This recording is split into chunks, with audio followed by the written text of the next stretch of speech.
आज का ये video best selling author Jeff Keller की किताब एटीट्यूड इज एवरीथिंग पर आधारित है। दोस्तों, क्या आपको काम पर जाने का मन नहीं करता? क्या आप थके हुए, निराश और असहाय महसूस करते हैं? क्या आप जीवन में हार मान चुके हैं और अपने सपनों को छोड़ चुके हैं? तो आज का हमारा ये वीडियो आपके लिए है। इस वीडियो में हम जानेंगे कि कैसे एक सफल और खुशहाल जीवन की शुरुआत आपके एटीट्यूड से होती है और आप कभी भी अपने एटीट्यूड को कंट्रोल कर सकते हैं और उससे बदल सकते हैं, चाहे आपका एटीट्यूड पॉजिटिव हो या नेगेटिव। जेफ केलर की ये किताब आपको बताएगी कि आप कैसे अपने सही एटीट्यूड के जरिए मनचाही सफलता पा सकते हैं और कैसे आप अपनी पर्सनल और प्रोफेशनल जीवन को बेहतर बना सकते हैं। इस वीडियो के अंत में मैं बताए गए सभी महत्वपूर्ण बातों को संक्षिप्त में दोबारा दोहरा दूंगा ताकि इस वीडियो में बताई गई बातें आपको आसानी से याद रहे। तो इस वीडियो को अंत तक देखना मत भूलिएगा। तो चलिए शुरुआत करते हैं पहले चैप्टर से, the night that changed my life. Author Jeff Keller 1980 में लॉ स्कूल में वकालत पास करने के बाद कई सालों तक वकालत का काम करते रहे, लेकिन अपने लॉ के करियर में उनको परेशानियां आ रही थी और वे अपने जीवन से बिल्कुल खुश नहीं थे। कोर्ट में चलने वाली लंबी प्रक्रिया और वकीलों की छोटी दलीलों के कारण वो अक्सर परेशान रहा करते थे। उन्हें ऐसा लग रहा था जैसे उनकी आत्मा मर चुकी हो और वे कई सारे स्वास्थ्य संबंधी समस्याओं से भी गुजर रहे थे। एक दिन रात के 1 बजे वो यूं ही टीवी देख रहे थे, तभी चैनल बदलते वक्त उनकी नज़र एक प्रोग्राम पर पड़ी। इस प्रोग्राम का नाम था द मेंटल बैंक। यह घर पर ही किया जाने वाला एक कोर्स था जिसमें बताया गया था कि अपनी सोच और अपनी बिलीफ को बदलकर हम जीवन में सब कुछ हासिल कर सकते हैं। ऑथर जेफ केलर को ये प्रोग्राम बहुत आकर्षक लगा और उन्होंने कोर्स का ऑर्डर दे दिया। इस कोर्स को करने के बाद ऑथर का अपने जीवन को देखने का नजरिया पूरी तरह से बदल गया। उनके अंदर जैसे एक नई ऊर्जा का संचार हो गया। उन्होंने Napoleon Hill, Norman Vincent author की ढेरों किताबें पढ़ डाली। इस नए नजरिए का ऑथर के जीवन पर बहुत ही गहरा प्रभाव पड़ा। इन किताबों से प्रभावित होकर उन्होंने एटीट्यूड और मोटिवेशन सिद्धांतों के कई सालों तक रिसर्च किया और इन सिद्धांतों को अपने जीवन में उतारा। इसके बाद उन्होंने अपने लॉ के करियर को छोड़कर एक मोटिवेशनल स्पीकर बनने का फैसला किया और अपने जीवन में वो सब कुछ हासिल किया जो वो हमेशा से पाना चाहते थे। Number 1, your attitude is your window to the world. आपका एटीट्यूड एक मेंटल फिल्टर की तरह काम करता है जिसकी मदद से आप इस जीवन और दुनिया को अनुभव करते हैं। कुछ लोग पॉजिटिव नजरिए से दुनिया को देखते हैं तो वही कुछ लोग नेगेटिव नजरिए से दुनिया को देखते हैं। पॉजिटिव एटीट्यूड वाले लोग ऐसा सोचते हैं कि हाँ, मैं ये काम कर सकता हूँ। वही नेगेटिव एटीट्यूड वाले लोग सोचते हैं कि मैं ये काम नहीं कर सकता। ऑथर मार्क और हेनरी नाम के 2 लोगों की कहानी के जरिए हमें पॉजिटिव और नेगेटिव एटीट्यूड का उदाहरण देते हैं। मार्क लंच टाइम में एक रेस्टोरेंट में जाता है और उसके कुछ मिनट बाद हेनरी भी उसी रेस्टोरेंट में जाता है। दोनों एक ही टेबल पर बैठते हैं। वेटर एक ही समय पर मार्क और हेनरी का ऑर्डर लेता है और एक ही साथ उन दोनों को खाना भी सर्व करता है। दोनों लोगों ने अपने खाने के लिए एक समान ही इंतजार किया, लेकिन मार्क ने अपना लंच बहुत एंजॉय किया और वो खुशी खुशी अपने काम पर लौट गया।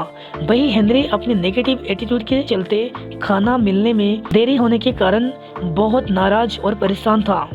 हमारा एटीट्यूड एक खिड़की के जैसा होता है जो कि बचपन से बिल्कुल साफ होता है, लेकिन जैसे जैसे हम बड़े होते जाते हैं इस खिड़की पर धूल जमती जाती है।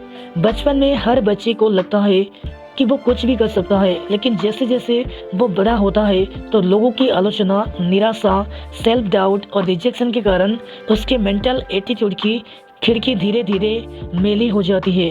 लेकिन अच्छी बात यह है कि हम इस खिड़की को साफ कर सकते हैं और अपने एटीट्यूड को पूरी तरह से बदल सकते हैं। अमेरिकन ऑथर हॉग जॉन्स ने कहा है कि एक खुश इंसान वो नहीं है जिसकी परिस्थितियां उचित हैं, बल्कि वो है जिसके पास उचित एटीट्यूड है। Number 2, you are a human magnet. ये नाइटिंगेल का एक कोट है, We become what we think about, यानी कि हम जो सोचते हैं हम वही बन जाते हैं। ऑथर के अनुसार इंसान एक ह्यूमन मैग्नेट की तरह होता है। आप जाने या अनजाने में अपनी सोच और भावनाओं को ब्रह्मांड में व्यस्त रहते हैं और एक ह्यूमन मैग्नेट की तरह उन चीज़ों और परिस्थितियों को आकर्षित करते हैं जिसके बारे में आप ज़्यादातर सोचते हैं। यदि आप नेगेटिव सोच और भावनाएं रखते हैं तो आप नेगेटिव परिस्थितियों को ही आकर्षित करेंगे।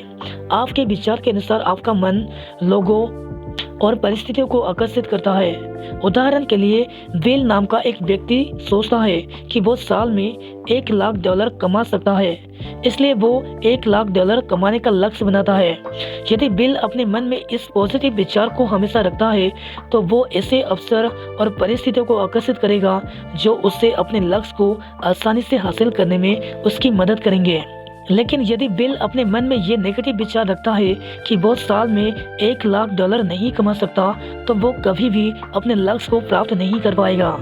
ऑथर का कहना है कि आपके पुराने विचार ही आपको वहां तक लाए हैं जहां आप आज हैं, और आपके विचार ही ये सुनिश्चित करेंगे कि आप भविष्य में क्या करेंगे। प्राचीन रोमन कवि वर्जिल का कहना था कि लोग कोई भी काम तभी कर सकते हैं जब वो ऐसा सोचते हैं कि वो ऐसा कर सकते हैं। Number 3, picture your way to success. Singer Celine Dion से जब एक इंटरव्यू में पूछा गया कि क्या उन्होंने कभी सोचा था कि वो एक मशहूर सिंगर बनेगी और हजारों लोग उनका कंसर्ट देखने आएंगे, सिंगर सेलिन डियोन ने कहा कि इसमें से कोई भी बात उन्हें आश्चर्यजनक नहीं लगती है, क्योंकि वो 5 साल की उम्र से ही अपने मन में इस प्रकार के चित्र बना रही थी। सपनों को हकीकत में बदलने के लिए विजुअलाइजेशन की प्रक्रिया बहुत कारगर होती है। दुर्भाग्यवश हम में से ज्यादातर लोग अपने मन में नेगेटिव चीजों और परिस्थितियों का चित्र बनाते रहते हैं, जिससे हमारे जीवन में दुख और परेशानियां आती है। विजुअलाइजेशन वो प्रक्रिया है जिसकी सहायता से हम अपनी मनचाही चीजों का चित्र अपने मन में बनाते हैं। इस प्रक्रिया की मदद से आप ये निर्धारित कर सकते हैं कि आप किस प्रकार के संबंध चाहते हैं, आप जीवन में कितनी सफलता पाना चाहते हैं और कितने पैसे कमाना चाहते हैं। 1990 में कॉमेडियन जिम कैरी जब एक साधारण इंसान थे, तब उन्होंने अपने नाम $10 मिलियन का एक चेक लिखा और ये सुनिश्चित किया कि 5 साल के अंदर अपनी एक्टिंग के जरिए वो ये पैसा कमा लेंगे। जिम कैरी हमेशा इस चेक को देखकर ये विजुअलाइज किया करते थे कि उन्होंने अपना लक्ष्य प्राप्त कर लिया है और इस चेक में लिखी धनराशि उनके पास है। 1994 जिम कैरी की फिल्म डम एंड डम्बर रिलीज हुई और उन्हें अपने एक्टिंग के लिए $10 मिलियन का एक चेक मिला। विजुअलाइजेशन की प्रक्रिया आपके सफलता की राह को और आसान बना देता है। Number 4, make a commitment and you will move mountains. Author के अनुसार जो लोग अपने लक्ष्य के प्रति पूरी तरह से कमिटेड अर्थात समर्पित रहते हैं, उनके लिए सफलता के दरवाजे अपने आप खुल जाते हैं। डेविड बाल्दासी एक बहुत बड़े उपन्यासकार बनना चाहते थे, लेकिन उनके पास लिखने का कोई खास अनुभव और कुशलता नहीं थी। शुरुआत के कई साल तक वो एक नोवेल भी पूरा नहीं कर पाए थे। वो हर दिन सुबह होने के साथ ही लिखना शुरू कर देते थे और अपनी लिखने की कुशलता को बढ़ाने की कोशिश करते थे। उन्होंने 10 साल तक प्रयास किया और कुछ नोवेल लिख डाले, लेकिन इन सब से वो एक पैसा भी नहीं कमा पाए। लेकिन 1996 में उनके एक नोवेल के ऊपर एब्सोल्यूट पावर नाम की एक फिल्म बनी, जिसके लिए उन्हें लाखों डॉलर की धनराशि प्राप्त हुई।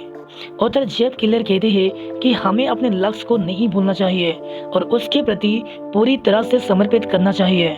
Number 5, turn your problems into opportunities. जब भी हम किसी समस्या से गुजर रहे होते हैं या हमारे ऊपर कोई विपदा आती है, तो हमारे मन में बस इसी तरह के सवाल चलते हैं, जैसे कि ये मेरे साथ ही क्यों हुआ, अब मैं क्या करूँगा, मेरी सभी योजनाएं बर्बाद हो गई। ऑथर कहते हैं कि इस तरह के विचार आना स्वाभाविक है, लेकिन हर समस्या में हमारे पास 2 विकल्प होते हैं। या तो हम समस्या में पूरी तरह डूबकर अपना जीवन बर्बाद कर ले, या फिर उस समस्या से सीख लेकर जीवन में आगे बढ़ें। वो कहते हैं कि हमें समस्या को समस्या की तरह ना देखकर एक अवसर की तरह देखना चाहिए। हर समस्या आपको अपने जीवन में बदलाव करना सिखाती है। हालांकि आपको लगता है कि आप समस्या से पीड़ित हैं, लेकिन कभी कभी ये समस्याएं आवश्यक होती है, जो कि एक ब्लेसिंग अर्थात आशीर्वाद के रूप में हमारे पास आती है। Number 6, your words blaze a trial. Author कहते हैं कि आपके शब्दों में असाधारण शक्ति होती है। आपके शब्द आपका भविष्य उज्जवल भी बना सकते हैं और आपके जीवन को बर्बाद भी कर सकते हैं। वो कहते हैं कि हमारे शब्दों से ही हमारे बिलीव्स बनते हैं और बिलीव्स से ही हमारे जीवन को संचालित करते हैं। अपने जीवन को बदलने की शुरुआत उन शब्दों के बदलने से होती है जिनका प्रयोग आप अपनी रोजमर्रा के जीवन में करते हैं। और ये केवल उन शब्दों तक ही सीमित नहीं है जिसे आप साधारण बातचीत में इस्तेमाल करते हैं, बल्कि ये नियम उन शब्दों पर भी लागू होता है जो आप अपने मन में सोचते हैं। ऑथर कहते हैं कि आपकी सोच से ही आपके शब्द बनते हैं और आपके शब्द आपका विश्वास बन जाता है, जो ये निर्धारित करता है कि आप जीवन में सफल होंगे या असफल। Number 7, how are you? Jeff Keller कहते हैं कि यदि कोई आपसे पूछे कि आप कैसे हैं, तो इसके 2 तरह के जवाब हो सकते हैं, पॉजिटिव या नेगेटिव। आप इस सवाल का जवाब बस कुछ ही शब्दों में देते हैं। उन शब्दों से आपके एटीट्यूड का पता चल जाता है। अगर आप ये कहते हैं कि आप अच्छे नहीं हैं या अच्छा महसूस नहीं कर रहे हैं, तो आपके अंदर और ज़्यादा नेगेटिव ऊर्जा बढ़ जाती है और आपके आसपास के लोग भी निराश हो जाते हैं।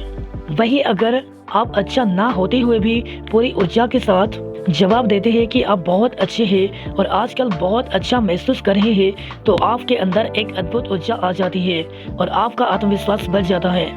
इसलिए जब भी आपसे कोई पूछे कि आप कैसे हैं, तो आप हमेशा कहें कि आप बहुत अच्छे हैं और आप बहुत अच्छा महसूस कर रहे हैं। शुरुआत में ये थोड़ा अटपटा लग सकता है, लेकिन यदि आप अपने जवाब पर अड़िग रहे तो आप जल्द ही आप ये पाएंगे कि आप अच्छा महसूस कर रहे हैं और लोग आपके आसपास रहना चाहेंगे। Number 8, stop complaining. Author Jeff Keller कहते हैं कि कोई भी आपके दुख और दर्द नहीं सुनना चाहता। उनके अनुसार शिकायतें करना एक जहर की तरह होता है जो आपकी खुशियों को बर्बाद कर देता है। इसलिए कोई भी इस जहर का शिकार नहीं बनना चाहता। उदाहरण के लिए मान लीजिए, अगर आपका कोई दोस्त अपनी सारी नेगेटिविटी लाकर आप पर उड़ेल देता है, तो आपको कैसा लगेगा? जाहिर सी बात है कि आपको बिल्कुल भी अच्छा नहीं लगेगा और शायद आप उस दोस्त से दोबारा ना मिलना चाहते हो, क्योंकि नेगेटिव या बुरी खबरें किसी को भी पसंद नहीं आती। इसलिए ऑथर कहते हैं कि हमें हर चीज़ के बारे में शिकायत करना बंद कर देना चाहिए, क्योंकि आप जितना ज़्यादा शिकायत करते हैं, आप उतनी ही ज़्यादा शिकायत करने वाली परिस्थितियों को आकर्षित करते हैं। विलियम पेन के अनुसार खुशी का रहस्य इसमें है कि आप अपनी शिकायतें ना गिनकर अपने आशीर्वाद को गिने। Number 9, associate with positive people. Bible की एक लाइन है, a mirror reflects a man's face, but what he is really like is sound by the kind of friends he chosen. यानी कि एक आईना सिर्फ इंसान का चेहरा दिखाता है, लेकिन उसकी असलियत जानने के लिए हमें ये देखना चाहिए कि उसके दोस्त किस प्रकार के हैं। ऑथर का कहना है कि सिर्फ पॉजिटिव सोचने तथा पॉजिटिव बोलने भर से आप सफल नहीं हो सकते। आप कैसे लोगों के साथ अपना ज्यादातर समय बिताते हैं, ये बात भी बहुत महत्वपूर्ण है। उदाहरण के लिए, माइक नाम का एक लड़का हाई स्कूल में पढ़ता है और वो अपना ज्यादातर समय अपने पड़ोस के लड़कों के साथ बिताता है। उन लड़कों का ना तो कोई लक्ष्य है और ना ही कोई सपने हैं और वे हमेशा नेगेटिव बातें ही करते हैं। माइक जब भी उन्हें किसी नए आइडिया के बारे में बताता है, तो वो सारे मिलकर माइक का मजाक उड़ाते हैं और उसका मनोबल तोड़ देते हैं। लेकिन जब माइक अपनी आगे की पढ़ाई के लिए कॉलेज में भर्ती हुआ, तो वहाँ उसे नए दोस्त मिले जो जीवन के प्रति पॉजिटिव थे और जीवन में कुछ बनना चाहते थे और हासिल करना चाहते हैं। माइक ने अपने पुराने दोस्त को छोड़कर नए दोस्त के साथ रहने का फैसला किया। माइक को तुरंत ही इसके अद्भुत परिणाम मिले। उनके साथ रहकर माइक को अच्छा महसूस होने लगा और उसने अपने भविष्य के लक्ष्य निर्धारित कर लिया। माइक ने अपना बिजनेस शुरू किया और कुछ ही सालों में एक सफल इंसान बन गया। ऑथर कहते हैं कि आप जिन लोगों के साथ अपना समय बिताते हैं, वो आपका भविष्य निर्धारित करते हैं। Number 10, confront your fears and grow. Emerson का कहना था कि वो काम करे जिस काम से आपको डर लगता है और आपके डर की मौत निश्चित है। ऑथर कहते हैं कि सफलता प्राप्त करने के लिए आपको अपने कंफर्ट जोन से बाहर आना होगा और इसका सबसे अच्छा तरीका ये है कि वो काम किया जाए जिससे करने में आपको डर लगता है।